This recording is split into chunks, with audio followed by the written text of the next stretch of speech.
안녕하세요. 부산부동산 스터디입니다. 3월 12일 주말 1일 브리핑 해보도록 하겠습니다. 주말 잘 보내고 계신가요? 대선 이후 뭔가 큰 변화가 있을 거라고 예상하신 분들, 그래서 매물을 걷어들인다고 난리를 치고 있고, 근데 현실이 그렇게 되는지는 지켜봐야 될 것 같습니다. 호재는 이미 선반영된 거 맞는 것 같아요. 2월 거래량이 아마 그 대선의 좋은 기운을 이미 받아 쓴 것 같은 그런 느낌이 듭니다. 여러분들은 지금 이 대선이 끝난 시점에서 현상을 보실래요? 아니면 언제 풀릴지 막연한 규제, 해제? 이런 것들의 환상을 보실래요? 제 방송을 보시는 분들은 현재 상황, 현상을 보시고 계시는 겁니다. 매매 가격지수 변동률, 매수심리 변동률. 자, 부산 지역 아직까지 3월 7일자 다시 한 번씩 한 두 번씩은 보여드려요. 똑같은 자료도. 부산 지역 매매 전세 아직 선방. 하지만 이 경부선 라인 많이 좀 많이 위태합니다. 전라남도 도지역도 무너지기 시작했고, 이 일반 도지역도 상승폭이 굉장히 많이 줄어든 상태. 매수 심리 부산 지역 현재 많이 떨어져 있어요. 40, 한 이 정도. 가장 최근 자료까지 나와 있는데 매수 심리 회복 못해요. 대선 끝났다고 갑자기 반전이 일어나고 이런 거 없어요. 규제 풀리는 데까지 시간 상당히 많이 걸려요. 한꺼번에 풀 수 없어요. 얽힌 실타래와 같습니다. 거래량 거래대금 보시겠습니다.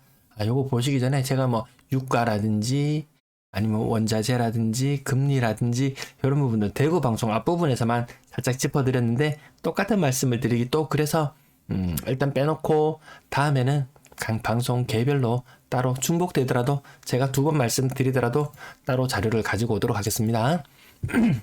부산 아파트 거래량 68건 신고됐고 그중에 신고가는 13건, 신고가 영양가 20% 정도 되지만 신고가 영양가가 없어지기 시작한 지 오래되었다. 한 두 달 정도 전부터 신고가가 크게 힘을 받지 못합니다. 매매 거래량 68건이면은 뭐 제법 신고된 편인 것 같아요. 최근 분위기보다는 부산도 한 많으면은 1,500건까지 거래가 늘어난다. 이 거래가 늘어나는 것이 이 대선 때문에 대선 이후에 뭔가 일어날 거야, 뭔가 좋은 일이 생길 것 같은 그런 예감 때문인지 거래량이 대구도 그렇고 부산도 그렇고 아마 타 지역도 비슷하게 1월 거래보다는 조금 늘어난 것 같았습니다. 제가 광역시 자료는 따로 한번 가지고 만들어 보도록 하겠습니다. 가격 상단 부분 연재 힐스테이트 49평형 7천만원 요 가장 많이 올라서 얘 자료 하나 가지고 와 볼게요. 그리고 나머지 자료들은 뭐 1억 2천만원 하락하는 것, 10% 이상 하락하는 것도 보이고, 오르는 것은 10% 이상 오르기가 좀 생각보다 힘들더라. 연재 힐스테이트 가지고 와봤는데요. 이 거래가 한 거의 5억 가까이 하던 물건이 보통은 많이 올랐으면 막 거의 뭐 10억 가까이 올랐던 거 많잖아요. 얘는 근데 별로 힘을 받지 못했어요. 보통 점이 여기 찍혔다가 요렇게 나타났으면 요거 과거 신고가 대비 하락이네 라고 이야기하겠지만, 어쨌든 별로 이게 신고가로 찍히긴 했지만 그렇게 의미 있어 보이진 않는다. 그리고 요 거래 형태를 보시면 호가 상단, 호가 하단인데 호가 하단보다 한 10% 정도 할인된 금액, 그게 대구의 추세였는데 여기는 보니까 호가 하단보다 한 5% 정도 하락된 거래로 나타나 있고요. 보통 일반적인 거래 매물로 나와 있는 가격보다는 현저하게 낮은 가격으로 거래가 되었다. 뭐 이 와중에 신고가 대단하네요. 이런 이야기 안 하셔도 되는 물건이에요. 자, 그 다음 페이지에 있는 물건 보시면은 가장 최근에 거래들 신고되고 있고, 요거는 상승폭 꽤 됩니다. 20% 정도 상승이면 상승폭이 꽤 큰 거예요. 그럼 1982년도 야, 재건축을 앞두고 얘를 매수했나? 이런 느낌도 살짝 들기도 하죠. 요거 선침해. 생각보다 규제는 그나마 뭐 다른 법령과 다르게 조금 재건축 규제는 조금 더 빨라질 수 있는데 지금도 물량 많아요. 부산도 물량 많아요. 폭발적으로 물량이 더 늘어난다? 그러면 여기에 투자했는 게 과연 얼마나 메리트가 있을까? 과거에 재건축했을 때만큼 메리트가 있을까? 생각해 본다면 좀 메리트는 상대적으로 떨어질 수도 있을 것 같아요.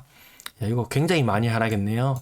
여기 범양 레오스 센트럴 베이 베이 적혀있는 거 보니까 또 무슨 바닷가 쪽인지는 모르겠지만 어쨌든 뭐 방향 이런 건 필요 없어요. 어쨌든 오르는 시장에서는 뭐 산을 보고 있건 벽을 보고 있건 부산 며칠 전에 뉴스 나오던데 일반 상업 지역에 아파트하고 상가하고 1m도 채 안 되는 아파트 베란다 창문을 열면 상가 창문이 보이는 그 아주 좀 최악의 건물 이렇게 나오는데 어쨌든 오를 때 되면 같이 다 올라요. 네.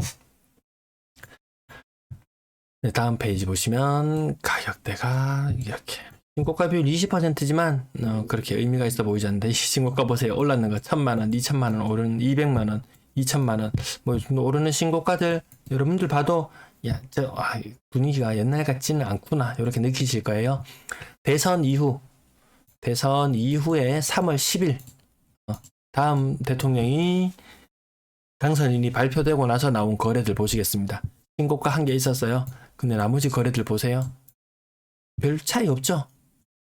뭐 대선 끝나고 나면 갑자기 모든 규제가 한 번에 풀리고 한 번에 해결될 것 같지만 대통령이 취임되면 이제 달라질 거야. 아직 취임 전이잖아. 취임하면 달라질 거야 라고 이렇게 또 지레짐작 미리 예측하시는 분들이 계시는데 취임 이후에도 달라질 건 없다.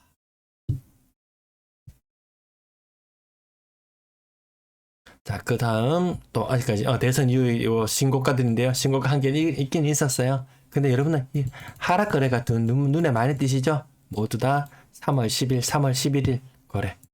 요 3월 10일, 3월 12일 거래거든요. 신고가가 이렇습니다. 네. 건당 거래 대금 지속적으로 하락하는 모양새 유지하고 있어요. 올라가면 1월달만 바짝이었어요. 2월달 거래량 대선의 기대감으로 2월 거래량은 1월 거래량을 뛰어넘을 것 같아요. 하지만 3월 거래 막상 이제 현실이 되고 나면 3월 10일, 11일 한 매물도 조금 줄어드는 듯하고 거래도 조금 되는 듯하지만 정말 반짝입니다. 반짝이에요. 근데 혹시라도 거래량이 다시 많이 폭발적으로 늘어나고 막 신고가가 나오고 한다면 제가 다시 중계를 해드릴 건데 지금 현재까지 지켜보는 분위기상으로 봐서는 그냥 그냥 일회성 이벤트 정도 요 정도로 보여져요. 3억 미만 거래 비중이 살짝 대구보다 더 높아요. 3억 6억 이상 거래량 2월달 들어서 반짝하지만 1월달처럼 치고 나가지는 않아요. 아직까지 거래 비율도 조금 떨어지고 있는 모양새 6억 이상 그렇게 만약에 대선 이후에 정말 큰 돈이 움직이고 부동산 규제가 풀리고 살아날 것 같았으면 돈 많은 사람이 먼저 움직였을 거예요. 어찌 움직였나요? 한 100명이나 움직였나요? 부산 인구 몇 만이에요? 그런 느낌이에요. 어쨌든 분양권 거래량은 5건 신고되었고 신고가도 2건이 있었어요. 분양권 거래량 이거 한번 안 짚어드렸는데 전년 동월 대비 거래 감소를 한번 보세요. 전전년 대비도 많이 낙폭이 심했는데 전년 대비하면 분양권 시장 이제 더 이상 중개 안 해드려도 될 정도. 물론 신고가가 나오긴 하지만 이 신고가의 상승폭도 크지 않고 이 부산 오션시티에 제가 정확한 사연은 모릅니다. 어쨌든 고점 대비 뭐 1.7억 정도 떨어진 거래 가격이 거래가 뭐 충수가 어쨌든 방향이 어쨌든 네. 그래서 요것도 이제 중개도 안 해드려야 되나 말아야 되나 고민이 될 정도예요. 전세 거래량 322건 그중에 신고가 47건 신고가 비율이 10% 조금 더 올라가는 분위기인데 이 거래량을 떡 주무르듯이 주무르려고 하고 있는데 매매 거래량 한 65건 됐었나요? 그럼 전세 거래는 한 130건 정도 신고돼야지 그래도 좀 정상이라 하잖아요. 이 322건 거래 실체를 따져보면은 지금 굳이 신고 안 해도 되는 12월 물건, 작년 12월 물건, 작년 11월 물건, 10월 물건 진짜 이제 조상이 묘를 파헤쳐서 가져오듯이 이 과거의 거래들을 다 땡겨와가지고 322라는 숫자를 만들어냈어요. 거래 굉장히 활발해진 것처럼 보여요. 전세 시장이 갑자기 살아난 것처럼 보여요. 하지만 과거에 신고했던 거 굳이 신고 안 해도 되는 것들이 물건으로 한 번씩 올라올 때가 있습니다. 자, 이것도 보세요. 1월달 거래예요. 지금 신고 안 해도 돼요. 12월달 거래, 1월달 거래. 신고 안 해도 되는 것들이 올라와서 굳이 신고가 대박 나왔네 라고 이렇게 회자될 필요가 없는 거예요. 자, 그 다음 페이지도 보면 작년 11월, 작년 10월, 올해 1월, 이렇게 신고 안 해도 되는 것들 가지고 와서 신고가라고 이야기 안 해도 괜찮아요. 그 거래는 막상 신고해야 됐던 12월 거래, 아니 2월 거래, 3월 거래량만 따로 숫자를 세어보면은 320 같은 저런 숫자 나오지 않아요. 그래서 아직까지 이거 임대차 3법이 제대로 정착이 안 되어서 정확한 거래량을 알 수가 없는 부분은 있습니다. 그 부분 다시 한번 짚어드릴게요. 좀 이따가 12월 달 거래, 12월 달 거래, 12월 거래, 1월 거래, 12월 거래, 1월 거래. 얘들 빼고 나면 막상 2월, 3월 거래 그렇게 많지 않아요. 그리고 얘들도 보면은 가격이 갱신이라 하는데 갱신 아니고 신규일 확률이 더 높아지고 있어요. 자, 이렇게 322건의 거래가 나왔는데 작년 12월 거래, 1월 거래 얘네들 제외하면은 거래 건수는 아까 매매 거래 건수 65건에 2배 한 130건, 그거보다 조금 더 많은 한 150건, 160건 정도 거래가 있었던 것 같습니다. 월세 거래량도 마찬가지인데요. 임대차 3법 중에 아직까지 정책되지 않고 있는 것 한 가지가 전월세 신고제. 전월세 신고제예요. 그러면 여기에서 우리가 아셔야 될 부분이 우리가 알고 있는 거래량, 월세 거래량을 보고 있어요. 만약에 1월달 거래량이 1485건이었다. 그러면 이 거래량보다 실제로 2배 정도 거래가 이루어져요. 2900건 정도 거래가 이루어져요. 근데 우리가 실제로 신고되는 거는 이 실제 거래되고 있는 것의 절반 정도만 신고가 되고 있어요. 야, 그럼 우리 이 숫자 잘못 알고 있는 거 아니야? 2배 정도로 해서 숫자를 차트를 보정해야 되는 거 아니야? 라고 하겠지만 이 차트는 이 2900이라는 숫자에는 갱신되는 거래들도 포함이 되고 있어요. 그래서 갱신은 실제 이사가는 게 아니죠. 그 수의 절반 정도가 갱신, 절반 이상이 갱신일 거예요. 그러면 그 절반 이하로 다시 원래대로 숫자를 돌아와 보면 1485라는 숫자는 실제 이사하는 월세 거래량 이 정도로 파악하시고 계시면 크게 지금 숫자와 차이가 없이 파악하고 계실 거예요. 여기서 우리가 거래가 더 많이 되는지 적게 되는지 이 흐름을 파악하는 게 주 목적이지 이 숫자가 정확하게 맞냐 아니냐 이것도 아닌 것 같아요. 지금 이번에 거래 신고됐던 월세 158건 굉장히 많이 신고됐죠. 갑자기 월세 거래가 활발해지거나 그런 거 아니에요. 과거에 있었던 거 신고 안 된 애들이 신고했어요. 신고 안 해도 되는데 왜 신고가 되었는지 모르겠어요.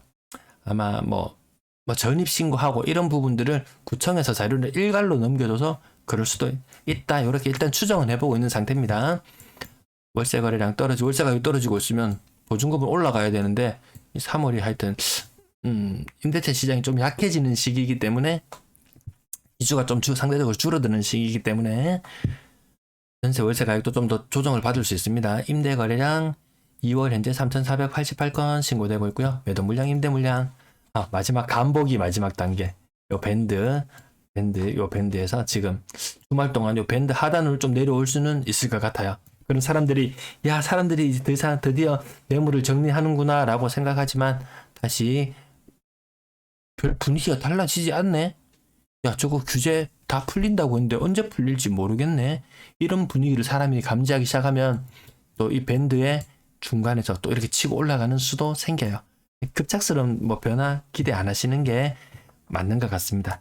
시간을 두고 천천히 오랜 시간을 두고 변화는 나타나는데 그 흐름이 갑자기 이렇게 줄어든다든지 아니면 갑자기 튀어오른다든지 이렇지는 않고 요 밴드 내에서 위아래 어느 정도 폭 예측 가능한 범위 내에서 움직인다는 것을 아실 수 있을 거예요.